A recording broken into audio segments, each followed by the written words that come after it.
What is the deal, YouTube? It is your boy Q1 Mega back with another Forex technical analysis. It is June 23rd, 5:37 Eastern time, which means it is 37 minutes after the market just started. So with that being said, let's get right into it. So let's start with EJ. I started this short position graph to show you when I got in and when I got out. That's exactly when I got out right there. And I did come with receipts. Like I said, I'm gonna be very transparent with all my trades. As you can see here, this is a little account that I just started. I'm going to compound with this account.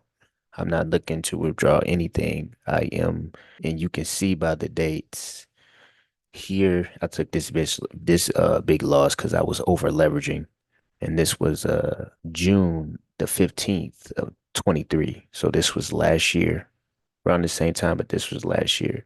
So the next trade I took after that, the first position after that was May 26th, 24, which was last month.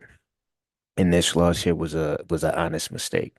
I wasn't paying attention to the position that I placed. I placed the wrong position at the time. I didn't want to do that. So I consider these two my first, and that's what I was just talking about with EJ. This was the first position I took, which I got out in profit, uh, 12 USD. And this was the second one, the one that I'm currently talking about here. Took the position here and then ended it here. That was about 178 pips, 178 pips, and as you can see, my lot size is 1,000 units. Here, I was gambling because I was over leveraging, but we ain't gambling no more. This without risk management, it is considered gambling. So we taking strictly risk management trades. We're gonna leave the emotion out of it. I've been doing this for a few years now. I took a break for let's see, about 2 years. I was just on and off, a little bit of this, a little bit of that, but um, now I'm gonna keep this consistency going, and me actually showcasing it and posting and sharing um consistently is gonna help me, keep that momentum going for myself as well. So like I said before, if nobody watches at all, this is actually good for me if I'm the only one watching it. You know what I mean? So, but this is proof of what it's looking like. Hopefully, a year from now, we be looking at some bigger numbers. That is the plan. I believe in myself. I believe in my strategies, and I know I don't know everything. I'm going to strive to become a better trader every day. A lot of what I do is self-taught, but I have a background with IML. Like a lot of traders, I learned a lot from IML. You can say what you want about them, but I learned a lot from them. And like I said, with my own experience as well, I'm knocking that rust off, and we get into it. So I this is a testament to see how I can do this, how I can do this on my own now. Initially, that's why I took so long of a break, because I was sitting here, like I'm just gonna wait until I get that mentor, like until I get mentorship, and that's what's been keeping me stagnant. But I've found inspiration from a few things, and I'm just like, you know what? I need to just go for it now. And I just got to keep in mind, and you as well, who's ever watching, is to be in this game to win, not to lose, to win money, not to lose money. And you don't always have to be right. It's about profiting with risk management, and I will make a video about that as well, about certain different plans that you can go, really showcasing and explaining the difference between risk management and gambling. Okay, so let's continue on with this analysis with EJ. So I'm not currently in. I got out here. Um, when I seen that wick, how long it was at the time, I'm like, yeah, because I was anticipating it shooting down, hitting here real quick. If you would do the fib from this movement to here, went a little bit past the 318. I mean, it hasn't even hit the 50% yet. So I'm thinking it was going to hit the 618. It's going to shoot down and hit it, and then maybe jump back up. But I got out at a really good time. So that was a good call on my part. So now, looking forward to what the market is going to do after this is okay. So this line right here is the ones, the extended 1.618. And that line comes from a reversal fib from this downward movement here. Just hit it, reversed it. Um, and a lot of times when you would see the 127 or the 168, I mean the 1618, right? Is it usually has a lot of market structure with those two lines. That's just confirmation.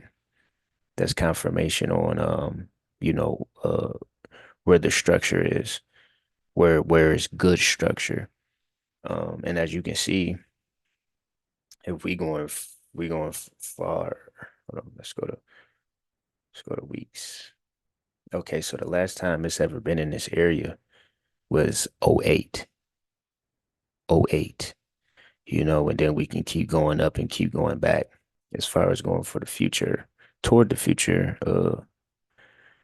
We're in an upward trend right now, big upward trend. So let's go back to where we were. Okay, so looking at the 4 hour, this is my prediction here. So I'm gonna go short. I want to see it hit this extended 618 here. Maybe risk about, I don't know, we got liquidity up here. I'll risk about 50 pips. Risk about 50 pips. Might take two positions. More than likely, I'll take two positions on it. And I say I close out one of them with the TP one, and then look forward to the other one going to the TP2. In that second one, I would just, drop the stop loss in profit.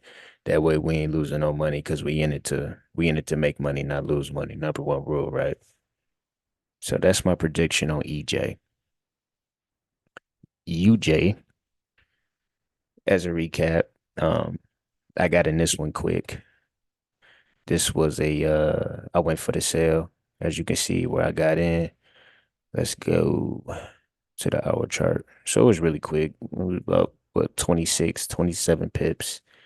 Got in and got out here, got in here, and then got out when it was here. Um, because I was thinking that maybe that was just one of the first waves it was going to do, and then it was going to shoot back up. You know what I mean? If we hit it with the fib, we go here, right? Right here is the 38.2. So I'm thinking a lot of times when it's a strong market, it'll hit the 38.2 and then keep it moving. So I got out of that one. But if I was to stay in the trade, as you can see, it went up and then came all the way back down beyond that, came back up and then went back down. So I believe that was what, 100 pips if I was to stay in. So say if I would have got out right here, yeah, it's 100 pips. So, that would have been 100 pips, but I'm not mad for getting out because I got out in profit. You know what I mean? I mean, that's just part of the game. Sometimes you like, dang, I knew it was going to keep going down, but I mean, it's best to be safe than sorry. So moving forward, where I think my prediction on what it's going to do, um, next. So this is how I would uh this is how I predict my next move, right? So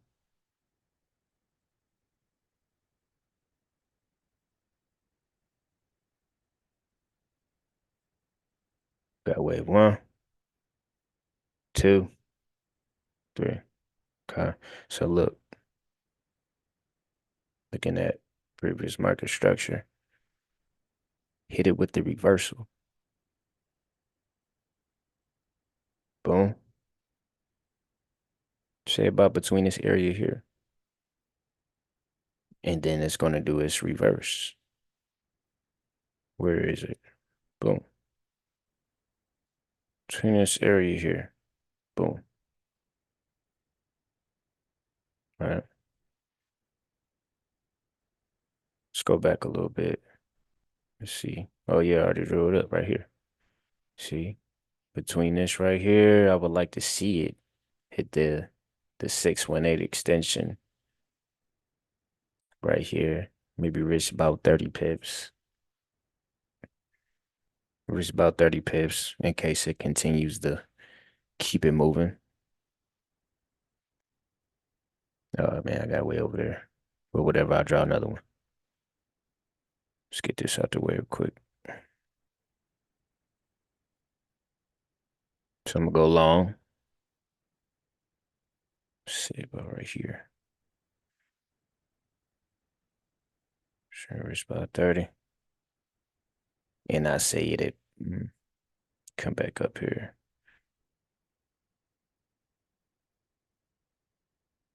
Right in this area here. You can see is, as you can see, is structure right there.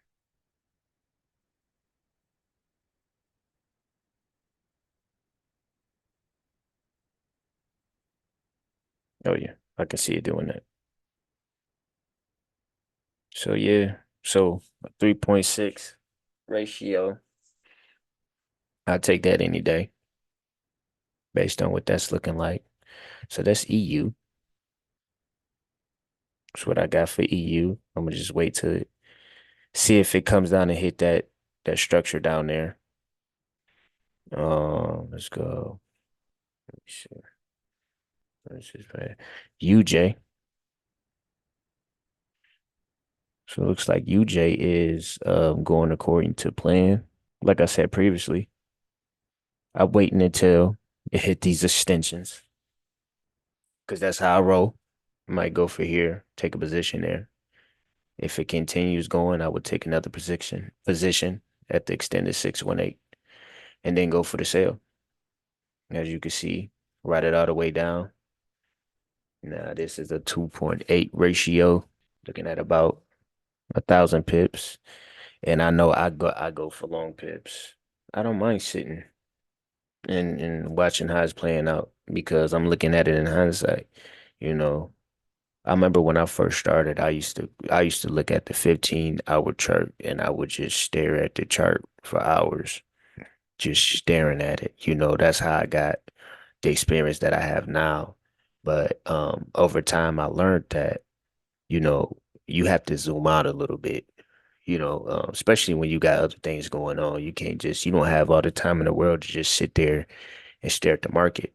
So, nowadays I look at the day chart and I look at the 4-hour chart, and you see the same thing as you would in in the 15 and an hour, but is more predictable to um predict the moves and the patterns because when you're looking at the 15 an hour, a lot of times all that is just consolidation. That's why you want to scalp when you see that's scalping when you're zoomed in to the chart. That's scalping. But when you're looking at it in hindsight, you know that gives you, and you just able to predict where what's going to happen better, you know. So yeah, I do go for a lot of pips a lot of times. And as you can see, my lot size is 1,000 units, so I'm not over leveraging. So I can do that. I can do that now. If I got as soon as I start upping my units, um, nah, I ain't gonna lie, I'll probably do it the same way I've been doing it. We gonna see how it rock out. We gonna see how it rock out. I'm a you know. I'm gonna keep y'all along the ride as well. We gonna see how it play out. Just like that. I'm gonna keep it all the way 100 with you. All right. So look, that's the day chart. So now we're looking at AC, Australian and Canadian dollar. As you can see, I didn't label them, but this is TP1, TP2, and TP3, which is the 100% movement. Um, so one of my trades will, the furthest trade, or maybe the middle trade, either or, probably the furthest one, I'm gonna go with TP1. And the other two, I either take it to the two, depending on what it's looking like, or I just write it all the way down to the three. Now, the beautiful thing about that, when the market, um, if the market does go this direction, I can just set my stop loss, you know, in profit. So that way, at the end of the day, I may not, I might not make as much as I anticipated, but I didn't lose no money. See what I'm saying? So, this looks like a win-win situation to me. So that's how I see, um, that's how I see this going so far. See it going down. See, I got the butterfly, you know, with the butterfly. You see the three wave movement. It's correcting now. Um, but yeah, I see it shooting down. I should start well, I will eventually start showing fundamental um news as well. I do look at Forex Factory. Whether it's real news or fake news, it's news and it impacts the market, whether it's fake or not. So you do have to pay attention to the GDP and the inflation rates and things like that. They do impact the market. Let me see if I have that actually. See. Yeah. So the red folder means it's very impactful and it can change a lot of things up. So things I look for is like, okay, the CAD right here, CPI, which is the inflation. Okay, so it says here actual greater than forecast is good for currencies, right? So as you can see, it's either been whatever they predicted or it is negative for the currency. So that's why it's been going up. You know what I'm saying? Because, you know, Canadian dollar hasn't, you know, it's been going the opposite way because it's not greater than the forecast. When you see it as green, that means it is greater than the forecast, which would cause it to go down.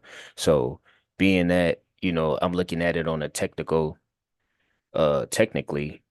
um, I'm looking at it by the patterns and, just Forex geometry, um, to reflect the fundamental news to reflect my technical analysis. Um, it would have to be greater. You know what I'm saying? In order for it to shoot down and go my direction, CAD would have to be um greater than the forecast, right? It would have to be greater than the forecast. Let me see AUD. Any AUD news? There's a lot of news going on. Nope, just CAD for Tuesday, which would be yeah, Tuesday, 2 days. Let me see if that was accurate because it's been a while since I actually looked at it. Okay, consumer price index, correction. I said inflation rate. No, that is the consumer price index. That's what the CPI stand for. I know when I said it, it didn't really sound right. That's why I went back to it. And that's all I have. So I will check out other pairs and see if it's a go on taking a position. If so, I will make a short video and share it. And if you agree with my analysis or disagree or in the middle of it, leave a comment or give it a thumbs up if you like the video or you learned something from it. I would love to hear the feedback. And until next time, peace, love, and power. I'm out.